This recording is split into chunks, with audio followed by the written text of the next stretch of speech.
Hello everyone, I am Priyamoda. Welcome back to the another video of touch abroad. आज हम बात करने वाले हैं एक बहुत ज़्यादा इंपॉर्टेंट डॉक्यूमेंट के बारे में। अगर आप कनाडा के स्टूडेंट वीज़ा फाइलिंग करा रहे हैं तो ये सबसे इम्पॉर्टेंट डॉक्यूमेंट है जिसके बारे में स्टूडेंट को नॉलेज होना बहुत ज़्यादा ज़रूरी है, क्योंकि मार्केट में ऐसे बहुत सारे एजेंट हैं जो स्टूडेंट की एप्लीकेशन में इस डॉक्यूमेंट को लगाना ज़रूरी ही नहीं समझते, और जिस वजह से बहुत सारे स्टूडेंट्स को रिफ्यूज़ल फेस करना पड़ता है। जिस डॉक्यूमेंट की मैं बात कर रही हूँ उसको हम बोलते हैं SOP, statement of purpose, the most important document in any students application for Canada.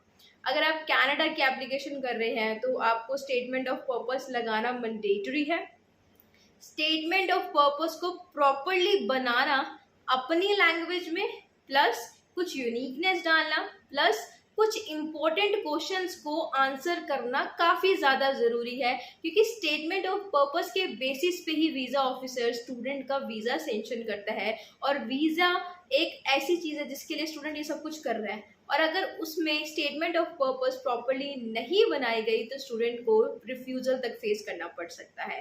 देखिए, जो हम हमारे स्टूडेंट्स की एप्लीकेशन कराते हैं, हम इंश्योर करते हैं कि स्टेटमेंट ऑफ पर्पस स्टूडेंट की प्रोफाइल को मैच करे, उसमें जितने भी इम्पॉर्टेंट क्वेश्चंस हैं उनके आंसर्स दिए जाए, एंड यूनिकनेस भी होनी ज़रूरी है। और स्टूडेंट्स को भी हम देते हैं कि वो अपनी SOP खुद भी चेक कर सकते हैं ताकि उनकी प्रोफाइल में कोई रिस्क ना रहे।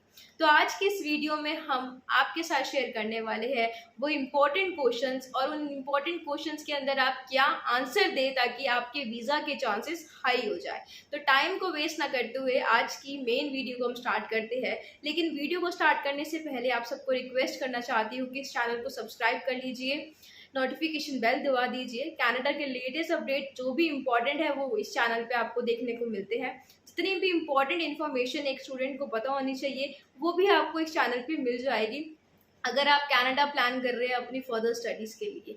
तो चलिए स्टार्ट करते हैं आज की वीडियो। जैसे कि टाइटल पे भी मेंशन है, हम बात करने वाले हैं SOP, स्टेटमेंट ऑफ पर्पस के बारे में, the most important document as I said earlier. Point number 1, जो पहला पॉइंट रहता है वो रहता है सेल्फ इंट्रोडक्शन। अपने बारे में ब्रीफली बताइए कि आप कौन हो, आपने क्या क्वालिफिकेशन कर रखी है, आपका पासपोर्ट नंबर क्या है, आपकी फैमिली में कौन है, फैमिली मेंबर्स क्या कर रहे हैं, उनके जैसे कि आपके भाई बहन, उनकी क्या क्वालिफिकेशंस है, उनके क्या बिजनेस है, ईच एंड एवरीथिंग आपको अपने बारे में सब कुछ सही सही बता देना है स्टेप नंबर 1 पे। स्टेप नंबर 2 रहता है about your education and your experience. आपने क्या क्वालिफिकेशन इंडिया में करी हुई है, क्वालिफिकेशन के बाद इन केस अगर आपका गैप है तो उस गैप में क्या आपने जॉब करी है, क्या आपने डिप्लोमा करा है, कोई सर्टिफिकेशन किया है, उस गैप को जस्टिफाई करना है उसके अंदर बहुत ज़्यादा ज़रूरी है। जैसे ही आपने अपनी एजुकेशन बता दी या फिर कोई भी वर्किंग एक्सपीरियंस है एजुकेशन के बाद, वो बताने के बाद जो दूसरी चीज़ रहती है जो आपको बतानी है वो है वाई कनाडा। कनाडा के अलावा बहुत सारी अदर कंट्रीज भी है जहां आप जा सकते थे, लाइक UK, USA, न्यूजीलैंड। तो यहाँ पे आपको कंपैरिजन कोट करना है, कंपैरेटिव वे में बताना है कि आपने और भी कंट्रीज की रिसर्च करी थी। रिसर्च के डाटा को आपको मेंशन करना है। अगर आप डाटा मेंशन करते हैं तो वो ज़्यादा इंप्रेसिव लगता है, और data need to be realistic. जितना रियलिस्टिक होगा, जितना एक्यूरेट होगा, उतना ज़्यादा इंप्रेसिव होगा वीज़ा ऑफिसर के लिए आपको वीज़ा देना। तो आपको उस कंपैरेटिव फॉर्म में बताना होगा कि आपने कनाडा को क्यों चुना और किन फैक्टर्स ने आपको मोटिवेट किया। नेक्स्ट पॉइंट रहता है वाई नॉट इंडिया। इंडिया भी अपने आप में एक डेवलपिंग कंट्री है, बहुत सारी अपॉर्चुनिटीज़ देती है, बहुत सारी यूनिवर्सिटीज़ है यहाँ पे टॉप रैंकिंग। तो आपने इंडिया क्यों नहीं सिलेक्ट किया, किन फैक्टर्स ने आपको मोटिवेट किया कि आप अब्रोड जाए अपनी फर्दर स्टडीज़ के लिए, और इंडिया के ऐसे कौन से डेटा है जिसने आपको ये फोर्स किया कि इंडिया में अब आप फर्दर एजुकेशन नहीं करना चाहते। आप पॉइंट्स डाल सकते हैं लाइक यहाँ की नॉलेज ज़्यादा से ज़्यादा थियोरेटिकल है, प्रैक्टिकल कम है, कम कंपैरेटिव है, कंपटीशन बेस्ड नहीं है, और हिस्टोरिकल चीज़ें ही हम पढ़ रहे हैं, लेटेस्ट चीज़ें नहीं हमें मिल रही है, रिजर्वेशन सिस्टम है, और इस तरह के बहुत सारे पॉइंट्स हैं जो आप डाल सकते हैं। नो डाउट यहाँ पे high level of entrance test देना पड़ता है टॉप रैंकिंग यूनिवर्सिटीज़ में एडमिशन लेने के लिए। तो ऐसे काफ़ी पॉइंट्स हैं जो आप कोट कर सकते हैं। इसके अलावा आप अपनी रिसर्च करके भी डाल सकते हैं कि आपने इंडिया क्यों सेलेक्ट नहीं किया।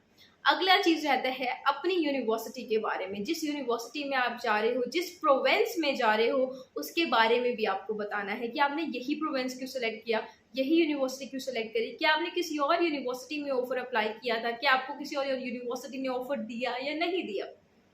हर चीज़ आप यहाँ पे मेंशन कर सकते हैं, पर मेजरली कवर कीजिए कि अपनी यूनिवर्सिटी के बारे में, तो उसकी रैंकिंग पता होनी चाहिए, वर्ल्ड रैंकिंग पता होनी चाहिए। आपके कॉलेज, अगर अपनी कॉलेज सेलेक्ट किया तो अपने कॉलेज के बारे में बताइए। आप कंपैरिजन डाल सकते हैं एक आधे और कॉलेज के साथ कि मैंने यहाँ पे डाला था, पर मैंने कंपैरिजन किया तो मुझे ज़्यादा अच्छा लगा, यहाँ की फीस कम थी, रैंकिंग ज़्यादा अच्छी थी, करिकुलम बहुत अच्छा है, अट्रैक्टिव है, इंटरनेशनल स्टूडेंट्स को सपोर्ट करता है। इस तरह के काफ़ी सारे पॉइंट्स हैं जो आप यहाँ पे मेंशन कर सकते हैं while selecting your why you selected that particular college or university for your further study. Next point रहता है फाइनेंशियल्स का। बहुत इंपॉर्टेंट पॉइंट है कि आपका फाइनेंशियल स्टेटस क्या है, आप फंड्स कैसे अरेंज कर रहे हो, आपने जीआईसी अरेंज करी है, नहीं करी है, या एसडीएस कैटेगरी की फाइल है तो उसके बेसिस पे आप अपनी डिटेल्स डालोगे। आपके फंड्स अगर कोई शो कर रहे हैं तो उनका फंड्स का स्टेटस आपको बताना होगा। जो भी आपका फाइनेंशियल स्टेटस है आप शो कर रहे हो अपनी फाइनल फाइल के अंदर, वो आपको इसके अंदर मेंशन करना होगा, so that you got good chances of visa also. जैसे आपने यूनिवर्सिटी के बारे में बताया, आपको अपने कोर्स के बारे में भी बताना है। कोर्स में सबसे इंपॉर्टेंट चीज होती है एनलाइनमेंट। कनाडा में कोर्स रेलिवेंसी होना बहुत ज्यादा जरूरी है विद योर प्रीवियस एजुकेशन। अगर आप कॉमर्स बैकग्राउंड से हो और अगर आप आगे फर्दर अपना कॉमर्स बैकग्राउंड में जाते हो तो वीज़ा चांसेस हाई रहते हैं, लेकिन हमने ये चीज़ देखी अगर रेलेवेंसी में कमी है तो कई बार वीज़ा के चांसेस लो हो जाते हैं। एक्सेप्शन हर जगह है। अगर आप जस्टिफाई कर पा रहे हो कि पहले मैं इस फील्ड में था, अब मैं अपनी एलाइनमेंट चेंज कर रहा हूँ, न्यू फील्ड में जाना चाहता हूँ, उस रीज़न को आपको अपनी एसओपी एक ऐसी जगह दी है वीज़ा ऑफिसर ने जहाँ पे आपको मेंशन करनी है कि इस वजह से मैं अपनी स्टडी चेंज कर रहा हूँ, इन फैक्टर्स ने मुझे मोटिवेट किया है। अगर नहीं कर रहे हो तो वेल एंड गुड है, वो भी आप उसमें बताइए। अगर आप कर रहे हो तो उस चीज़ को जस्टिफाई करना बहुत ज़्यादा ज़रूरी है, और वो एक ही जगह है, वो है स्टेटमेंट ऑफ पर्पस, जहाँ पे आप जस्टिफाई कर सकते हैं।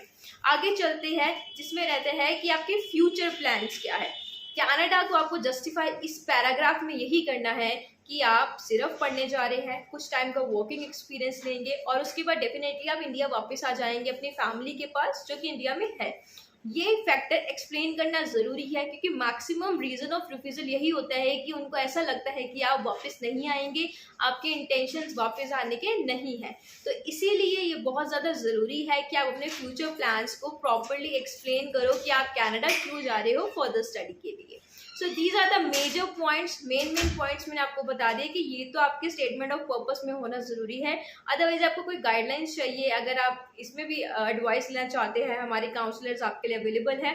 हमारी काउंसलिंग फ्री है, हम आपको best suitable course option suggest करेंगे, प्लस हम आपको दिलाएंगे आपका ऑफर लेटर विद इन 1 और 2 डेज। इतना ही नहीं, अगर आपको अपनी एप्लीकेशन करानी है तो आप हमें गिवन नंबर पे कॉल कर सकते हैं या फिर आप हमारी ब्रांच विजिट कर सकते हैं। So that is all for today's video. Thanks for watching.